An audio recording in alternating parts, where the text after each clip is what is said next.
State sponsored কালকে যে ঘটনা ঘটেছে এবং মমতা বন্দ্যোপাধ্যায় শুধু তো তৃণমূল কংগ্রেসের দলনেত্রী নন, তিনি 3বার রাজ্যের মুখ্যমন্ত্রী হয়েছেন, 7বার এমপি হয়েছেন, দীর্ঘদিন ধরে রাজনীতি করছেন এবং আগেও দুবার রেল মিনিস্টার, একবার স্পোর্টস মিনিস্টার, একবার কোল মিনিস্টার, 4বার মন্ত্রিত্ব চালিয়েছেন।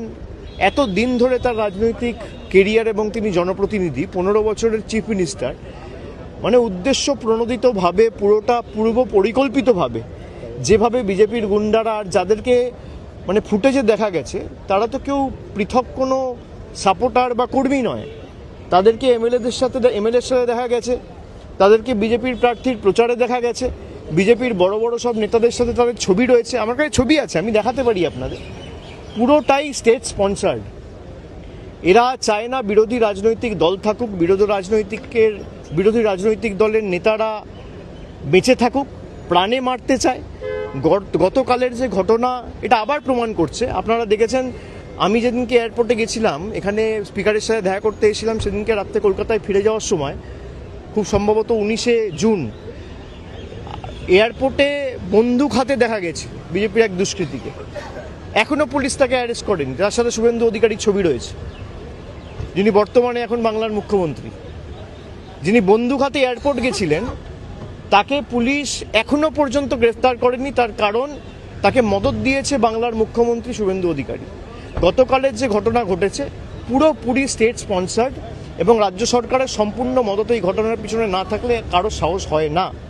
যে ফুটেজগুলো গাড়ি থেকে রেকর্ড করা হয়েছে, পিছনে যেভাবে মানে এলো পাথারি, ইট, পাটকেল, কাদা এসব ছোড়া হয়েছে, এরা চায় না কোনো রাজনৈতিক দল কোনো কর্মসূচি করুক।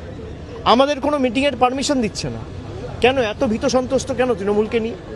এত ভয় কিসের? দল ভাঙানির খেলা করেছেন, তৃণমূল কংগ্রেসের এমপিদের ভাঙিয়েছেন, এমএলএদের ভাঙিয়েছেন, আর এখন যারা বিরোধী দলের তকমা পেয়েছে তারা তো আমি দেখলাম না গত 2 মাসেও তকমা পাওয়ার পরেও বিজেপির কোনো রাজনৈতিক নেতার বিরুদ্ধে কোনো আক্রমণ, কোনো একটা সাংবাদিক বৈঠক করে আক্রমণ করে দুটো ন্যায্য প্রশ্ন বা দাবি, মানুষের দাবি নিয়ে সরবতি। তারা আক্রমণ করছে তৃণমূল কংগ্রেসকে, তারা আক্রমণ করছে মমতা বন্দ্যোপাধ্যায়কে, তারা আক্রমণ করছে আমাকে, তারা আক্রমণ করছে এখনো যারা তৃণমূল কংগ্রেসকে ভালো করে ভালোবেসে দলটা করছে তাদের। এই বিজেপি আর বিজেপির বি টিম মিলে বাংলাটাকে শেষ করেছে।